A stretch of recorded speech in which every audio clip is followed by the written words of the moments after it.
இப்போ இவங்க சொன்னது எல்லாமே ஏற்கனவே நடந்தது. இப்ப இங்கேயே அவ மூட் ஸ்விங் ஆயிட்டா. இப்போவா? ஆமா. இப்ப இவர்ட்ட இவரு மைக் அப்படி போச்சுல்ல. ஆமா. அப்படியே பார்க்குறோம். ஏன் வாங்க மாட்ற? நீ ஏன் வாங்க மாட்ற? நீ வாங்கியிருக்கணும்ல. நீ வாங்கி பேசியிருக்கணும்ல.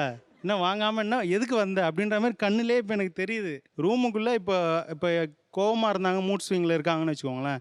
நான் அப்படியே இன்விசிபிள் ஆயிடுவேன். பக்கத்துல தான் படுத்திருப்பேன். நான் காது கிழிய கத்துவேன். சாரி கூட கேட்பேன். Sorry, sorry. நான் என்ன பண்ணேன்னு தெரியல. சாரி, சாரி, சாரின்னுவேன். ஒண்ணுமே காதுலயே வாங்க மாட்டாங்க.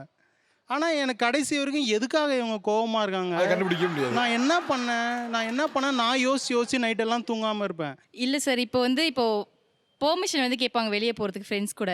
சரி ஓகே போன்னு சொல்லிடுவேன்.